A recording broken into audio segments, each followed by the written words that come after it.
మనోహర్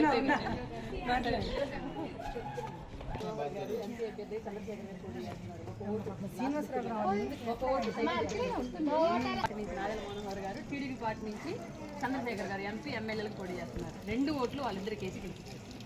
కనిపిస్తున్నాయి మనకి. ఏం బాగుపడాలంటే చంద్రశేఖర్ గారు పోటీ అభ్యర్థిగా ఎంపీ అభ్యర్థిగా చంద్రశేఖర్ గారు పోటీ చేస్తున్నారు.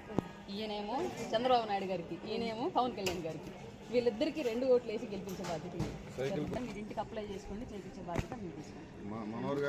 కాలువలు అంత గందరగోళం ఉంది మీ ఏరియా అంతా, ఎవరు పట్టించుకునే లేరట్టుంది. ఈసారి ఓటేసి ఇద్దరిని గెలిపించి ఎన్ని బాగు తీసుకోండి. మీరు తప్పకుండా చెక్ చేయించండి. ఎంపీ అభ్యర్థిగా చంద్రశేఖర్ గారు పోటీ గతంలో 2 ఒకటే ఉండి గుర్తుండేది, ఇప్పుడు 2 బాధపడకుండా మనం దేవుడు ఒకటి తీసుకెళ్ళి మనకి ఏదో ఒకటి ఇస్తాం. ఏదో ఒక మంచి మీరు జరగాలి, మంచి మేము ఉన్నాం. మీ ఏ ఆపదైనా మీ బిడ్డను తెచ్చి ఇవ్వలేము, కానీ మీ సమస్య పెట్టడానికి మేము నిలబడతాం. ఇంటికి వెళ్ళి అడిగి మరీ చేయించుకో, లేదంటే నేను వస్తాను నీకోసం. సరేనా?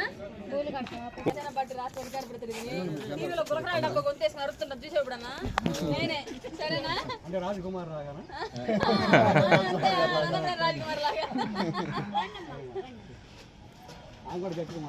అవునా? అమ్మా ఇక్కడ ఎమ్మెల్యే అభ్యర్థిగా గ్లాస్ ఇచ్చినారేమో నాదల మనోహర్ గారు, ఎంపీ అభ్యర్థి ఒక ఓటు గ్లాస్కి ఒక ఓటు సైకిల్ పెట్టి ఒక ఓటు అంటే మళ్ళీ మీ ఇంట్లో అందరు ఓట్లు ఒకటి అట్టు ఒకటి వేయాలి. ఒకటి గ్లాస్ గుర్తు మీద ఒక సైకిల్ గుర్తు మీద. సరేనా? అందరికీ నమస్కారం అండి. ఈరోజు 23వ వార్డు సీఎం కాలనీ కొబ్బరి తోటలో ఇంటింటికి ప్రచారం చేస్తూ ఉన్నాము.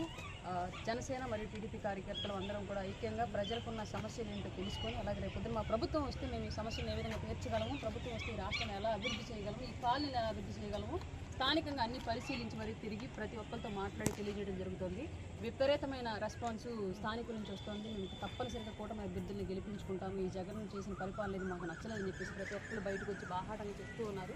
ఆ రెస్పాన్స్ తీసుకుంటే కూటమి అభ్యర్థుల యొక్క విజయం ఎంత ఘనంగా ఉండబోతుందో మాకు ఇప్పుడే అర్థమవుతుంది.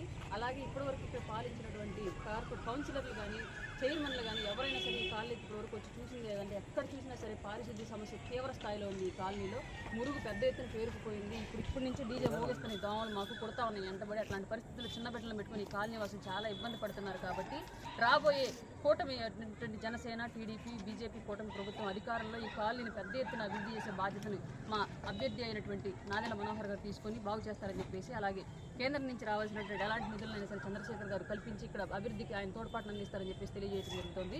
ఈ కాలనీలో ఉన్నటువంటి అభివృద్ధి రెస్పాన్స్, అలాగే ఇదంతా కూడా తెనాలి మొత్తం అభివృద్ధిగా మేము భావించి, తెనాలి యొక్క రెస్పాన్స్గా మేము భావించి ముందుకు వెళ్తున్నాము. రాబోయే రోజులు ఇది పెద్ద ఎత్తున ప్రజల్లో ఈ మార్పు తీవ్రంగా వచ్చేసి ఎన్డీఏ కూటమి భారీ విజయంతో గెలిపిస్తారని చెప్పేసి మేము తెలియజేసుకుంటాం.